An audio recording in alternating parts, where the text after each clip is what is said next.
Hello everyone, welcome back to my YouTube channel. I hope आप सभी अच्छे होंगे। आप सभी का कमेंट आया कि मैम जैसे जैसे क्वेश्चन आपने बताया वैसे वैसे ही आपके क्वेश्चन आए हुए हैं, तो प्लीज़ आप कमेंट कर दिया करिए, तो मैं और सीरीज बनाने की कोशिश करती हूँ। ओके। और मेरे सेशन के कितने क्वेश्चन आप कमेंट करके जरूर बताइएगा। अगर मेरे चैनल को आपने सब्सक्राइब नहीं किया तो सब्सक्राइब कर लीजिएगा। अगर वीडियो अच्छी लगे तो प्लीज़ लाइक कर दिए। आप लोग वीडियो देख लेते हैं, व्यू इतने ज़्यादा आते हैं बट आप लोग लाइक नहीं करते, तो प्लीज़ आप लाइक करिएगा। मैंने क्या किया है कि सारी सीरीजें वैसे तो मैंने पढ़ा दी हैं, यूनिट वाइज मैंने पढ़ाया है। कुछ बोध वाले थे तो वो यूनिट्स मैंने छोड़ दिए, पैराग्राफ वाला था तो वो मैंने नहीं करवाया है। तो एक साथ मैंने 1 से लेके मैंने 10 यूनिट तक सब एक में कंबाइन करके मैंने mixtures all in one series बनाई है। इसमें सारे क्वेश्चन है फर्स्ट यूनिट से लेके लास्ट यूनिट तक। मोस्ट इंपॉर्टेंट क्वेश्चन है। अभी जितने एग्जाम बचे हैं, अभी जितने भी बचे हैं 16, 17, 18, 19 जितने भी 23 तक हैं, सारे क्वेश्चन इंपॉर्टेंट है। सारे कहीं ना कहीं फर्स्ट शिफ्ट या सेकंड शिफ्ट में आपको देखने को मिलेंगे। जितनी अभी सीरीज आई उसके लगभग क्वेश्चन अभी जितने भी एग्जाम हुए हैं अभी उसमें देखने को जरूर मिले हैं। तो प्लीज एक भी सीरीज मिस मत करिएगा। अगर आपने पहली वीडियो नहीं देखी है तो आप देख लीजिएगा। सेशन को स्टार्ट करते हैं। फर्स्ट क्वेश्चन है आपका, ये most important question all in one paper first आपका है। क्वेश्चन है आपका, कौन सा शोध उपागम इस अवधारणा पर आधारित है कि सामाजिक परिघटनाओं को अवलोकन, कारण और प्रभाव द्वारा समझाया जा सकता है। आपका अवलोकन का मतलब ही होता है देखना, ठीक है। और प्रत्यक्षवाद का मतलब होता है, प्रत्यक्ष का मतलब होता है देखना। सामने कोई चीज हो या घटना हो, उसी को देखकर उसके कारण को पता करना, फिर उसका निष्कर्ष निकालना, इसी को प्रत्यक्षवाद बोलते हैं। तो आपका घटना का क्या नाम है? तो प्रत्यक्षवाद आपका राइट आंसर हो जाएगा। अवलोकन अगर आ जाता है पूरा सब एक जैसा दिया हुआ क्वेश्चन, अगर उसमें अवलोकन आपका पूछ लेता तो आप बिना संकोच करे आप प्रत्यक्षवाद पे टिक कर दीजिएगा। ओके, आपका राइट आंसर हो जाएगा। क्वेश्चन ध्यान से देख लीजिएगा, आंसर ध्यान से देख लीजिए। आपको अगर क्वेश्चन है तो राइट आंसर तुरंत कर देगा। ये सारे सिलेक्टेड क्वेश्चन है, मैंने बुक्स से ढूंढ के प्रीवियस ईयर करके मोस्ट इंपॉर्टेंट क्वेश्चन मैं आपको करा रही हूँ। सेकेंड क्वेश्चन है आपका, किसी अनुसंधान के सर्वाधिक वांछनीय विशेषता या विशेषताओं के रूप में परिभाषित किया जा सकता है। ओके, इसमें ऑब्लिक लगा है विशेषता या विशेषताओं, पहले आप इसको देख लीजिएगा। ये क्वेश्चन काफी सब लोग मिस्टेक कर रहे थे। विशेषता का मतलब होता है एक ऑप्शन सही होगा, विशेषताओं का मतलब होता है एक से ज्यादा आपके ऑप्शन सही होंगे। ऐसा भी मैंने पहले बताया था सा और सी में क्या अंतर होता है। सा में आपका एक ऑप्शन सही होगा, अगर सी लगा है तो आप देख लीजिएगा एक से ज्यादा आपके ऑप्शन सही हो सकते हैं। आपकी एक छोटी सी एक ट्रिक है।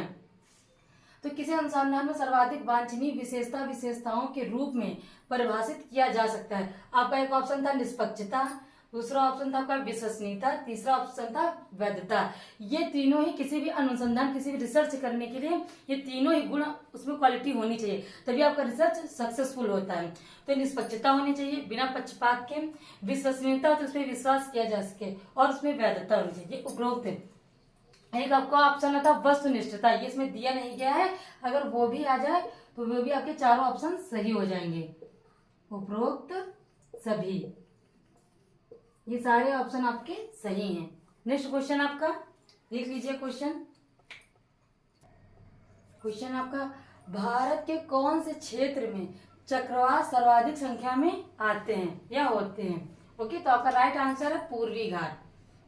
पूर्वी घाट में सबसे ज्यादा चक्रवात आपके आते हैं। नेक्स्ट क्वेश्चन है आपका, राष्ट्रीय ज्ञान आयोग द्वारा परिकल्पित NSSF का पूरा नाम क्या है? आपको फुल फॉर्म में पूछता है आपके एग्जाम में या मैचिंग वर्ड में आ जाता है। तो NSSF का फुल फॉर्म है national science and social science foundation. Okay, आपका राइट आंसर है। नेक्स्ट क्वेश्चन आपका क्वेश्चन है, एक शिक्षक अपनी प्रस्तुति के समर्थन में कई सकारात्मक और नकारात्मक उदाहरण प्रस्तुत करता है। एक टीचर है, वो स्टूडेंट के सामने सकारात्मक और नकारात्मक उदाहरण प्रस्तुत करता है। यह शिक्षण का कौन सा स्तर है? वो क्या बताना चाहता है स्टूडेंट को? सकारात्मक और नकारात्मक जो उदाहरण देता है उसका क्या मतलब है? स्वायत्त विकास का स्तर, या स्मृति का स्तर, या समझ का स्तर, या चिंतनशील का स्तर? आपका राइट आंसर हो जाएगा चिंतनशील स्तर।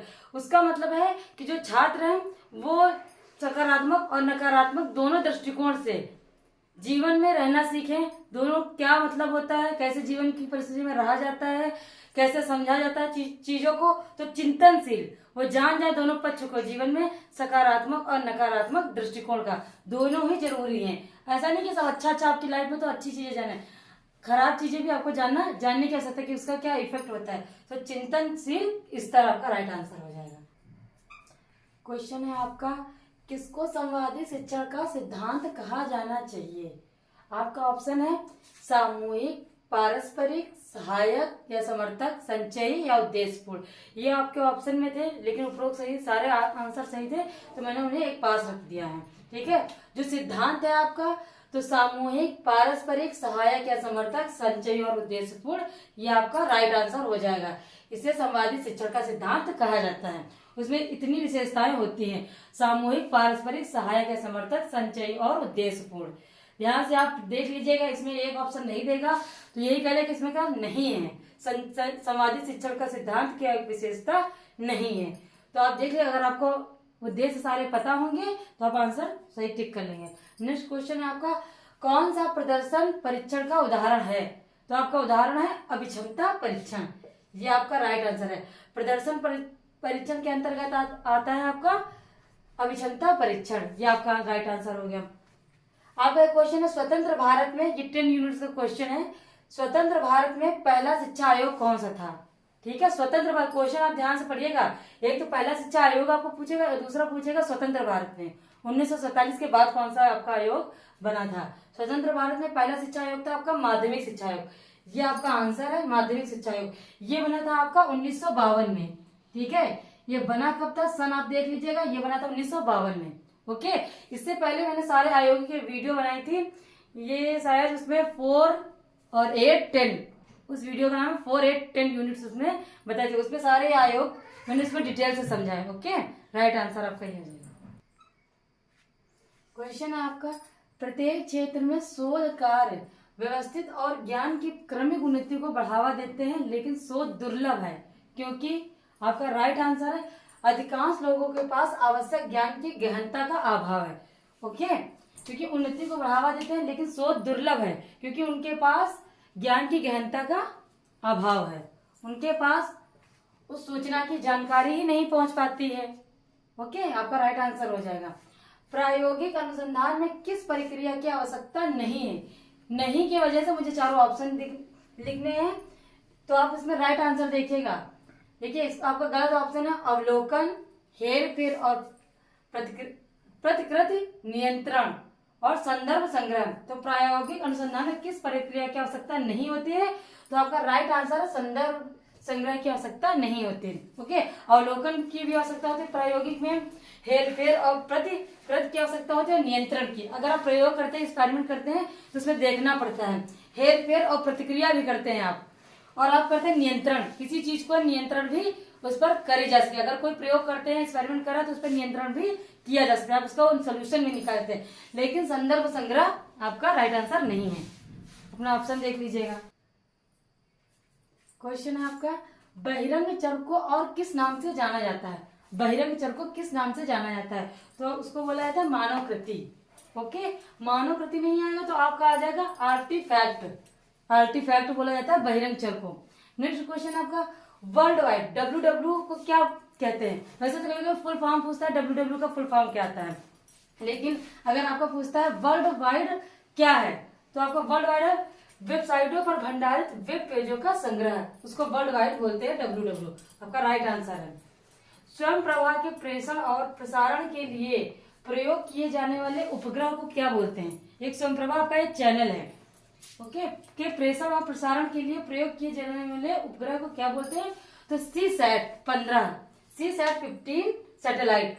अगर हिंदी में आपका आता है तो ये आएगा CSAT-15 उपग्रह। दोनों आपका राइट आंसर है, देख लीजिएगा, हिंदी इंग्लिश दोनों आता है तो आप देख लीजिएगा।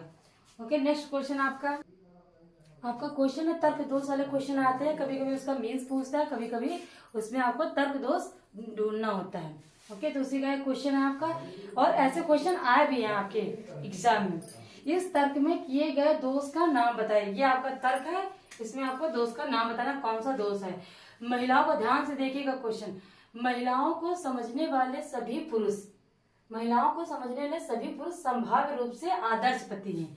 ओके, सभी पुरुष आदर्श पति हैं और सभी संभाव्य रूप से आदर्श पति धैर्य वाले पुरुष होते हैं।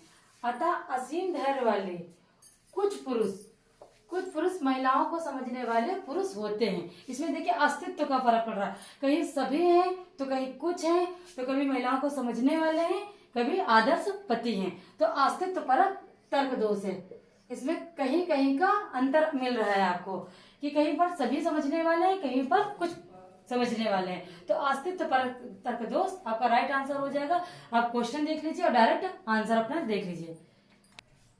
आपका एक क्वेश्चन जो है मोस्ट इंपॉर्टेंट क्वेश्चन है, सब लोग पार्टी में जा रहे हैं इसलिए आपको भी जाना चाहिए। ओके, इसका मतलब आप क्या समझ रहे हैं? इसमें साफ साफ दिख रहा है कि वो इंसान किसी इंसान को उकसा रहा है कि सब लोग चले गए तुम भी जाओ, तुम क्यों नहीं जा रहे, तुम घर में क्यों रुके हो। इसका मतलब है तो उकसाना। उकसाना किसमें आता है? एड पॉपुलम।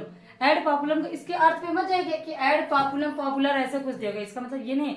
एड पॉपुलम का मतलब होता है उकसाना, किसी चीज के लिए प्रोत्साहित करना।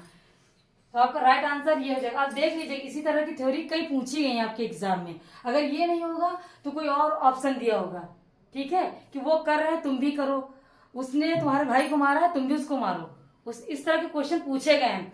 उसने उसकी नाक काट दी, उसने उसका गला काट दिया, उसने मुझे मारा था तो मैंने उसकी नाक काट दी। एड पॉपुलम। ओके, सब लोग पार्टी में जा रहे हैं इसलिए आपको जाना चाहिए, ये सकारात्मक है। लेकिन जाना चाहिए उकसाना टाइप में आप ये चीज देख लीजिए, ये एड पॉपुलम है और वेरिकुलम आएगा, वो नकारात्मक पक्ष में जाएगा। ओके, आपका ये होगा कि उसने तुम्हारे भाई की नाक काटी तुम भी काट दो, तो ये वेरिकुलम के अंतर्गत आ जाएगा। उसका मतलब होता है नकारात्मक पक्ष, नकारात्मक चीज के लिए उकसाना। ओके, आपको समझ में आ गया हो तो प्लीज सेशन को लाइक जरूर करिएगा। आप कमेंट करके जरूर बताइए कि किस सेशन पे मुझे वीडियो बनानी चाहिए। आपका नेक्स्ट क्वेश्चन है और लास्ट है इस वीडियो का क्वेश्चन, एक प्रत्याशी की आयु किसका उदाहरण है? एक प्रत्याशी, क्वेश्चन ध्यान से पढ़िएगा, एक प्रत्याशी की आयु किसका उदाहरण है? तो एक प्रत्याशी आप देख रहे हैं जैसे नाम से पता है एकल परिवर्तन। ओके, आपका राइट आंसर हो जाएगा सी वाला, एकल परिवर्तन। समानांतर परिवर्तन नहीं होगा, द्वितीय वो भी नहीं होगा और साधारण परिवर्तन में कोई साधारण चीज नहीं है। ओके, आपका राइट आंसर है सी। और प्लीज आप चैनल को सब्सक्राइब करें, मेरी आगे वीडियो आपको देखने को मिलेगी। जो स्टार्टिंग में आप, अगर आप बिगिनर हैं, अगर आप देखना चाहते हैं ऐसे वीडियो पाना चाहते हैं, थ्योरेटिकल पोर्शन आप पढ़ना चाहते हैं, तो प्लीज चैनल को सब्सक्राइब करो, कमेंट करके जरूर बताइएगा कि मुझे किस सेशन पे वीडियो बनानी चाहिए। Okay, thank you.